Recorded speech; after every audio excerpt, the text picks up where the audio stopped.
gentlemen, may I have your attention, please?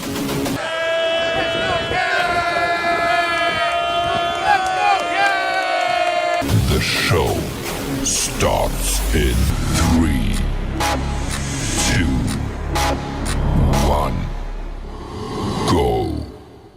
Good morning, CaneSport. It's May 15th, 2023. I'm Gary Ferman, the publisher of CaneSport.com. Very happy to be joined this morning by Stephen Wagner as we discuss the news of the day in day one without Shodell, an entire week of no Matt on Good Morning CaneSport. Couldn't be happier. I need a break. All you guys out there, I'm sure, need a break. The Shodell Legion of fans will survive a week without their Messiah. I feel very comfortable about it. Stephen Azubi's on special assignment for the next few days. So it's just you and I, and we're going to attack this thing like savages here because it was that kind of weekend. And I'm happy and sad this morning, happy as heck, as I just stated, that we're about to embark on a week without Shodell. Very much looking forward to that. But I'm pissed, man, because I didn't get an invite to the Mario Cristobal pool party on Saturday. And that sounds like a damn lot of fun based on what some of these recruits have been telling us. And you spoke to them, a couple of them, over the weekend. We had a story on the website about this pool party. It capped a huge Saturday in Coral Gables, really a huge few days of recruiting. And we're going to talk about all this. There were commitments by 3 transfers, a lot of really top prospects making their way through campus. So, Stephen, let's hit these things one by one. Let's start with this pool party that wrapped up the weekend for the coaches and a lot of the top kids. Your thoughts on, the idea, which I personally think is off the charts. I mean, I love the idea of these recruits getting to go hang out and party at the head coach's house, which I hear is pretty nice, but we didn't score an invite, as I said, so that kind of sucks. So your thoughts on the concept and how effective it was after talking to some of the kids? Yeah, that place is harder to get an invite to than some of these restaurants that Matt wants to eat at. But all in all, this was, kind of like the roll out the red carpet recruiting weekend of all recruiting weekends. As far as unofficial visits go, I mean, it's really hard to put more effort and more showmanship into an unofficial visit weekend than Miami did here. You look at the stops that they pulled out, especially for, some of these really big name guys who, it didn't really seem maybe at first like Miami was really in the mix, but now all of a sudden, they're taking these visits, guys like Dylan Stewart, especially the number 1 overall prospect in the on 300. And I think he's like number 8 in the on 3 industry ranking. Now all of a sudden he's been down to Coral Gables twice this spring, and it's starting to turn some heads, and people are starting to wonder, oh man, is Miami a serious player for Dylan Stewart? And with Miami rolling out the red carpet like this, it's really hard to say, yeah, the Canes aren't in it for anyone who visited campus this weekend. I think all of this at least tells us that Miami is getting their foot in the door with some of these guys. Mylan Graham, a 5-star Ohio State commit receiver, he was also on campus this weekend. And while we didn't get the chance to speak with him, I was able to speak with a couple of his teammates who said, they visited with him. And this whole thing kind of tells me that he's at least going to give Miami some thought. He'll at least hear what they have to say. He's not going to completely shut them down. And with a lot of these prospects who, quite frankly, Miami's just, trying to sneak in the door with, this is really all that you can ask for. Hey, by telling these kids, hey, come down to Coral Gables for a weekend. Let us show you the best time of all good times. We'll take you on this really kick-ass campus tour, and we'll have this awesome visit where you're going to be surrounded by all of this other really top-tier elite talent. And then after that, we're going to get everyone over to Mario Cristobal's house for a pool party, and we're just going to get you guys around each other. We're going to get you guys hanging out with each other in a Miami-based setting. And what they're really trying to do is they're trying to they're really trying to sink in this subliminal message of, hey, look at where we are right now. Look at what all of us top tier recruits are doing right now. We're all just hanging around, having a good time in Mario Cristobal's house in Miami. Imagine what it would be like if we were doing this all the time. Imagine what it would be like if we got to.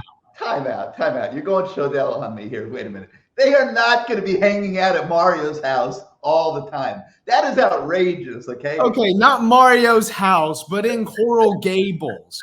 Forget whose house they're hanging out in. Just if they were with each other all the time. It's impossible for these kids not to have this subliminal thought of, hey, what if we were like hanging out with each other all the time? What if we were all, hanging out in Miami playing for the Hurricanes together all the time? Wouldn't that be so great? And wouldn't that be so kick-ass?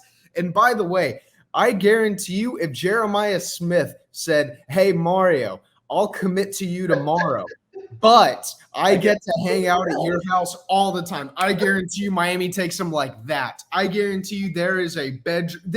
I guarantee you Jeremiah Smith can have the master bedroom for all he wants. He get his own lounge chair by the pool for sure, man. He gets his own lounge chair by the pool. He gets his own basketball court. The guy gets whatever he wants.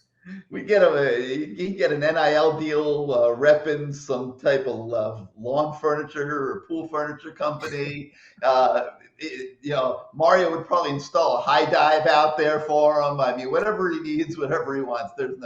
There's no doubt about it. But Stephen, this is I've followed Mario's recruiting for many, many years when he was at Oregon and was a very effective recruiter out there. And this is about the time where he starts to make his move in a recruiting cycle. And May is a very big month for bonding with these kids. And you're seeing it in the way they're getting them to come to campus on unofficial visits. June will bring a bunch of officials. It's going to be an insane month, and you're going to start to see commitments in the month of June. And if things go well, by the time the coaches go on vacation in July, Miami will have a firm presence in the top 10 for sure of the team recruiting rankings. And if Mario has his way, obviously, even in the top 5. So things are right on schedule for the Canes in recruiting, I think. And this was like kind of came out of nowhere that they were able to put this whole thing together. But I think that you'd have to sum it up, Stephen, as a very effective weekend. And we've got a million stories on the website to bring everybody up to speed on a lot of it. And I'll very quickly run through some of these recruiting stories that are on the website. We have a story with Caleb Odom, the tight end from Georgia, just phenomenal player who came down to campus with his mom. He was here a few weeks ago, and he wanted his mom to see what he felt was the greatness of Miami and brought her down with him. And Stephen, you had the chance to speak to Caleb, and they were just raving about their time at the U. Tell us a little bit about it to set the stage for the story that's on the website today. Yeah, so Miami really did roll out the red carpet for both Caleb and his mother. We've seen Miami's coaches do a really good job of this, of understanding, hey, we're not just recruiting the player here, we're recruiting their parents too. And if we can sell mom on, hey, Miami is the place for my son to play at, all of a sudden their chances look a lot better. And I think what this visit really was, more than anything else, it was Miami trying to maintain that momentum with Caleb Odom that they really generated the first time that they brought him to campus back in early April. He has an official visit locked in for, I believe it's June 23rd or 24th. It's sometime at the end of June. Might want to double check me on that. But he's going to have an official visit here at the end of June. And I think Miami realized we don't want to let this kid go 2 full months without getting down here to campus. Let's do something to get him down here too. Let's keep that momentum. They were able to generate a little bit. Miami's in his top 7, along with some schools like Ole Miss and Alabama and Florida, and really a bunch of really big schools. And I think Miami realized all of these other schools are going to be pushing for him just as hard as we are. We have to do something to set ourselves apart. We have to get him back to campus, because if you let a kid like that go 2 months without seeing Coral Gables, you're going to lose that recruiting momentum. And that's exactly what Miami wanted to do. And I'm sure that they must have had, some cliche, cheesy Mother's Day thing planned for his mom, or said, what fantastic Mother's Day present this would be, or, something corny along those lines. But still, the fact of the matter remains that this guy, this top 40 target, has now visited Miami twice in 2 months, and he will have visited 3 times in 3 months by the time that he takes that unofficial visit. When they want to get the moms involved, that's a great sign, because the moms are power players in recruiting. There's no doubt about it. And in a lot of these cases, you have to recruit the mom just as hard as you recruit the kids. So that's a huge sign from Miami. I know if you go into the recruiting prediction machine, Caleb Odom, he is targeted, zoned in, whatever terminology you want to use for Ole Miss. But that's going to change, I think, because there's clearly traction here developing with Miami, and I see this thing, becoming, if not a 2-team race, a multi-team race here very, very soon in the cycle as they build up towards the June official visit. So we've got a story on that on the website today.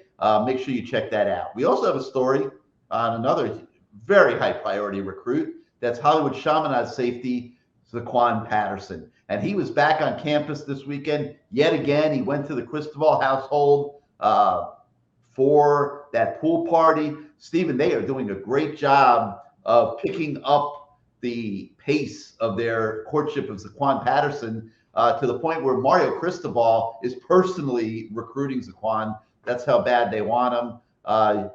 Your thoughts just on where things stand with Zaquan after the weekend?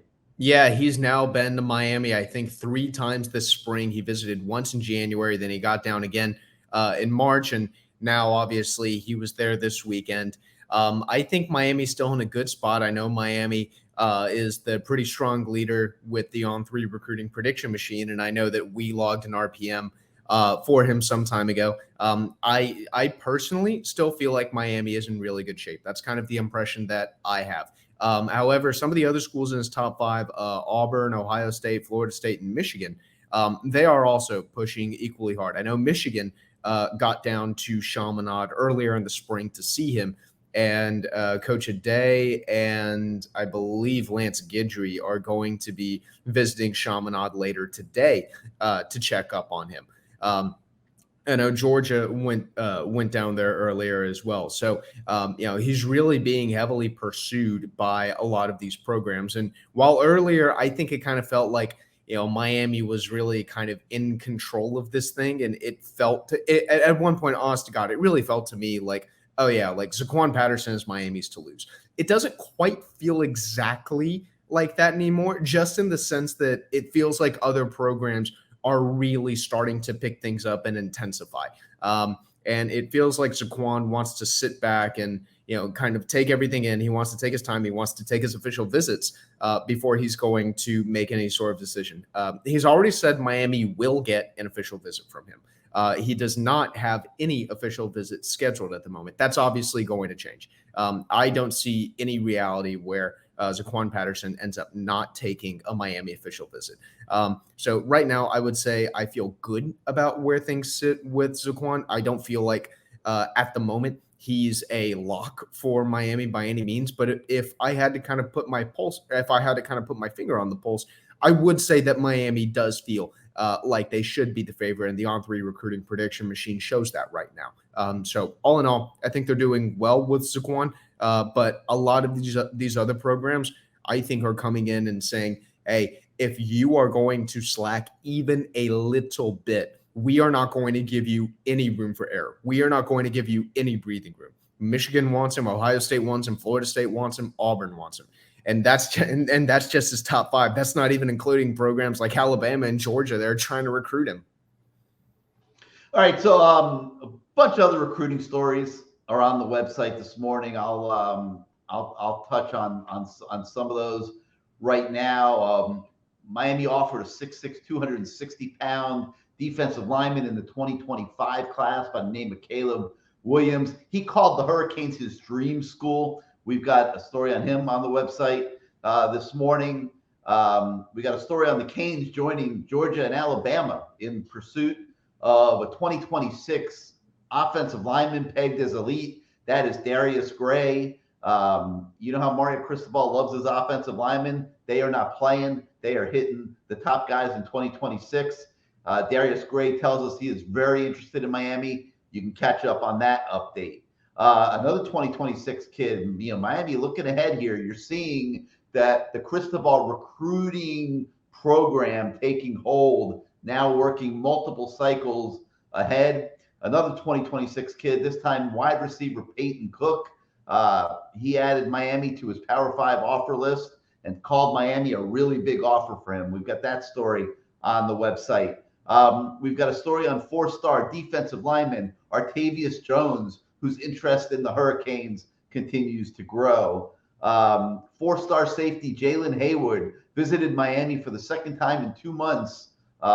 He's a Georgia commit that the Hurricanes are trying really, really hard to flip. And we also had a notebook on several other 5-star prospects and scores of priority targets that were on campus this weekend. So make sure that you check all of that out today at CaneSport.com.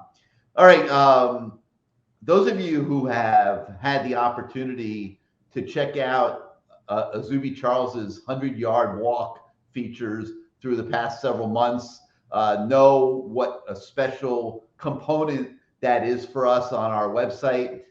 Today, we've got another one that we introduced. It's a 100-yard walk with 4-star Miami Hurricanes target from St. Thomas Aquinas in Fort Lauderdale, Stacey Gage. He and Azubi did their little 100-yard walk.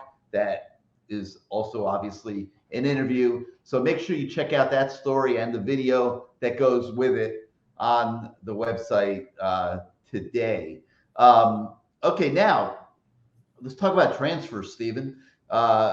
3 huge commitments. Well, I call them huge because we call every commitment huge.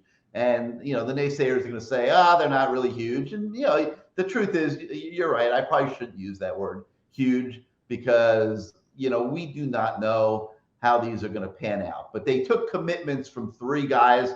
We'll talk about them right now. Alabama wide receiver Tyler Harrell. He was a kid that started out his career at Louisville.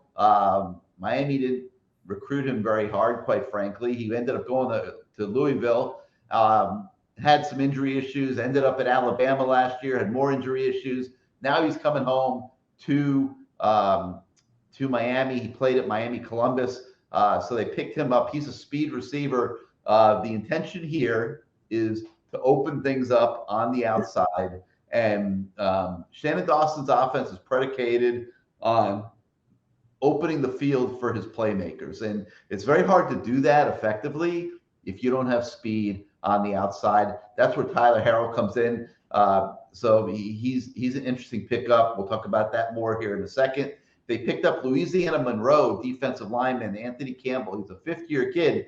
And I know a lot of you are saying, Louisiana Monroe, why are they picking up transfers from Louisiana Monroe? If Matt Shodell were here, which he is not, and you know how much he hates these type of pickups in the transfer portal, he would be flapping his arms and ranting and raving about how much he does not like picking up players from Louisiana Monroe.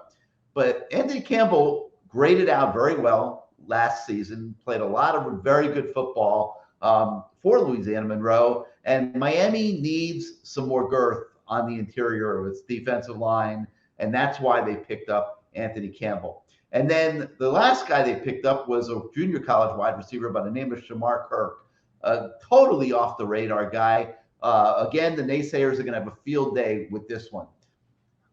To fit these guys into the roster, they are going to have to cut a couple guys, okay? And if I'm going to put a crystal ball into this, I'm guessing that, and I'm not going to name names, man. It's just like, this is painful. I feel bad, you feel bad for the kids, but there are some guys playing receiver on this team that are making zero contributions, that have kind of cycled through their opportunity at Miami and clearly are not going to be playing very much this year. So I would not be surprised if those guys get sent to the portal and are replaced by some fresh blood, so to speak, some new faces injected into the equation at receiver to see if they could become more of playmakers. I see Kirk fitting that description. I see Harrell fitting that description. Stephen Wagner, your thoughts on these three transfer pickups this weekend? When you said Stephen Wagner for a second there, I thought you were going to say Stephen Wagner is going to find his way into this. I am not putting you in the transfer portal. No. I think Tyler Harrell is he's a speedster above all else, and obviously Miami really needs speed, but his biggest key is going to be health. There's that old saying, availability is the best ability. As cliche as it is, I 100% agree. If he can stay healthy, I think he will have serious contributions. I mean, you look at his highlight reels from Louisville, and it really was, he really did flourish in that Louisville offense whenever he was healthy, in an offense that was really built and designed around speed. He certainly, improved a lot throughout his career in terms of his ability to kind of win these one-on-one matchups and be able to win these jump balls. But frankly, he was always at his best whenever he was just able to get in situations where he could run past the defense, where he was able to really, stretch the field vertically. Some of these really deep crossing routes, even some of this shallow little mesh type stuff that's really kind of able to, or that really allows him to really put his foot in the ground and get up the field. He's not a guy who wants to stop and make 50 moves and juke you out. He really does just want to run by you above everything else. Shamar Kirk, you talk about an off-the-radar guy. This is a guy who was so off the radar that he was literally working as a night guard at a Nissan plant. It literally does not get more off the radar than that. It sounds like a comedy show. Like this guy was so off the radar but that's a true story. If you were to tell, I'm sure that if you were to tell Shamar Kirk while he was working as a nighttime security guard that he was going to be playing receiver for Miami, I'm sure that he would be crapping his pants because, you know what, quite frankly, if I was in that situation, I'd be crapping my pants too. I literally would not believe it. A little messy working at the Nissan plant to be crapping your pants in the middle of your shift. Yeah, but it's the night. Yeah, but it's the night shift, so no one else is really there. Nobody would know. There'd be nobody around. If a tree falls in the forest and nobody's there, does it really make a sound? Well, if you crap yourself in the Nissan plant and nobody's there to smell it, does it really have a scent? Anyway, I probably shouldn't have said that. But moving on to Anthony Campbell. He brings size more than anything else. He's a man eater up front. He's not the type of dominating guy who's going to single-handedly dominate the trenches, but I think he's a guy who's definitely going to get playing time, and I think all of these guys are going to get playing time because, quite frankly, the additions that Miami made, they come at positions that they really, really need help. I mean, it was really apparent during the spring that defensive line or the interior defensive line is still struggling and the wide receiver position is still struggling. So Miami wouldn't be dipping into the portal for receivers and for defensive linemen this late into the spring if Miami wasn't serious about saying like, hey, we need guys who can make contributions, assuming they stay healthy, of course. So I definitely expect all of these guys to play. And Anthony Campbell, every now and then he really can have a highlight reel type play. You look at some of the season highlights from last year, he did have some sacks. He had some pressures. His first game of the season, he had a sack in their season opener against Texas. He is capable of making some of these plays. All these guys are capable of making plays. So I think that Miami's definitely getting better by making these additions because just as you said, they're making these additions with the assumption that they're going to have to cut some guys. Which means that if they're going to add some guys and they're going to cut other guys, and then they're feeling like the guys that they're adding are better than the guys that they're cutting. Well, I think they're 3 over now.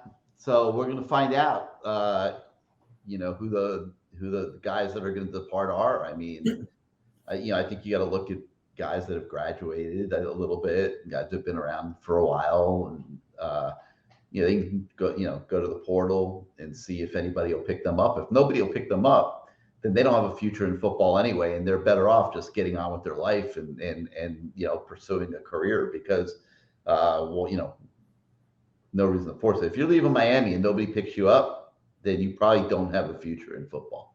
That would be my opinion on it. So it's not a happy situation. I mean, but it's a necessary situation because this football program has to get better, and they're trying everything they can. The season's coming fast. We're here in mid-May now, June, July, and that's it, man. It's going to be time to start training camp. So it's coming fast, and that Mario Cristobal does not want to win 5 games again. So, that would be an absolute disaster, obviously. So they're doing everything they can to make the team better. You got to applaud the effort. There's no Russell Marylands or Cortez Kennedys out there. Anthony Campbell is going to have to do, but they're doing the best they can to make this program better and get the team in as good a place as they can by the start of training camp. And then on a side note today, we continue our 50-1 countdown of the Miami players on the roster. Today, we're up to number 39, and we break down freshman quarterback Emory Williams, a guy that showed us in the spring game that he has a very bright future potentially at Miami. We take a look at Emory Williams today in that story. So that's going to do it for today for Good Morning CaneSport. If you like this show, like our YouTube channel, like the fact that we've booted Matt Shodell for the week, hit your subscribe button, hit your like button. Helps us with the algorithms at YouTube, and it really does help. I was talking to somebody over the weekend that was on YouTube, and Good Morning CaneSport popped into their dashboard or feed or whatever you call it on YouTube, purely because of the subscribes and the likes and the fact that those algorithms are working. So it really, really helps us, and we greatly appreciate you hitting your subscribe and like button. And more than anything, if you are not yet a subscriber to CaneSport.com, please, please, please come on board, join our website, join our community of fans. It's the best on the internet, hopefully one of the best team sites out there at any school. We grind it out every single day to try to make that a reality. Become a subscriber to CaneSport.com, and that would wholeheartedly be appreciated too. So for Stephen Wagner, I'm Gary Ferman. Thank you once again for starting out your day with us, and we'll see you next time, everybody.